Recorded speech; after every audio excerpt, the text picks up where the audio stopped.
Terima kasih Anda masih bersama kami pemirsa. Dinas Pertanian Kabupaten Lombok Timur akan mengupayakan perbaikan kualitas kakao daerah.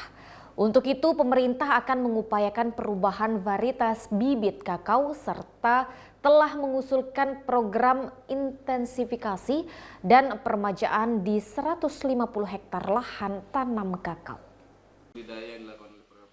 Berdasarkan keterangan Kepala Bidang Perkebunan Dinas Pertanian Kabupaten Lombok Timur Mirza Sofyan, salah satu komoditi perkebunan yang perlu mendapatkan perhatian adalah komoditi kakao. Saat ini komoditi tersebut banyak tersebar di wilayah Bebidas. Dari hasil panen beberapa waktu lalu, kualitas biji kakao semakin kecil dan dinilai belum memenuhi standar. Bergesernya kualitas produksi menjadikan banyak lahan kakao yang ada di Bebidas digantikan dengan tanaman lain. Hal ini cukup berbeda dengan hasil panen tahun lalu. Dari laporan petani, salah satu penyebab bergesernya kualitas panen kakao dibanding tahun sebelumnya adalah karena bantuan varietas kakao yang diberikan pemerintah berbeda. Yang mana untuk varietas kakao yang ditanam saat ini memiliki buah lebat, akan tetapi bijinya cukup kecil. Melihat kondisi tersebut, Dinas Pertanian akan mencoba menggantikan varietas bibit bantuan kakao untuk musim tanam selanjutnya. Saat ini jumlah lahan yang ditanami kakao hampir 500 hektar. Ditegaskan Mirza, sebenarnya Lombok Timur memiliki kondisi lahan yang mumpuni untuk ditanami kakao. Hal ini bisa dibuktikan di mana wilayah Bebidas sebelumnya pernah menjadi sentra kakao Lombok Timur. Akan tetapi untuk saat ini, salah satu permasalahan yang ditemukan adalah sistem budidaya yang diterapkan pada komoditas tersebut belum maksimal. Ia menilai proses budidaya kakao petani butuh perubahan karena rata-rata petani menanam kakao dengan menyandingkan dengan tanaman lain. Serta masih banyak petani yang kurang merawat dengan melakukan pemangkasan ataupun memperhatikan hama penyakit kakao. Kalau kakao tidak memerlukan jenis tanah tertentu, jadi bisa ditanam di mana saja.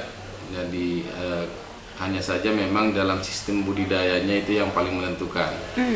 Nah, sistem budidaya yang dilakukan oleh petani kita, rata-rata tanaman kakao itu tidak monokultur, artinya masih banyak tanaman lain yang juga ditanam di lahan itu. Jadi masih beragam. Itu yang pertama. Yang kedua, petani kita juga kurang merawat tanaman kakaonya. Seperti kemarin kami lihat di lapangan, ada kakao yang juga ditanam di sana, ada cengkeh. Sehingga mereka lebih memprioritaskan cengkehnya ketimbang kakaonya, karena mungkin harga cengkeh sekarang juga sudah meningkat, sehingga itu yang menjadi prioritas. Kami melihat di beberapa lokasi, kemarin kami pantau bersama provinsi, rata-rata tidak ada yang merawat tanaman kakaonya, tidak melakukan pemangkasan, kemudian tidak melakukan pengendalian OPT, dan lain sebagainya. Karena kami lihat kemarin ada beberapa tanaman yang sebenarnya sudah terserang hama penyakit, tapi itu dibiarkan begitu saja, dan itu yang berpotensi untuk menularkan ke tanaman lainnya. Pemerintah daerah berencana akan melakukan perbaikan komoditas tersebut. Untuk itu, Pemda telah melakukan pengajuan program intensifikasi dan peremajaan dengan kuota lahan 150 hektar. Tidak hanya itu, Dinas Pertanian juga tengah menjajal kerjasama dengan Fakultas Teknologi Pangan UNRAM agar produksi kakao bisa diolah dalam bentuk bubuk coklat. Meningkatnya kualitas kakao diharapkan meningkatkan nilai jual komoditi tersebut. Baik Silawati, Abdul Aziz, Selaparang TV melaporkan.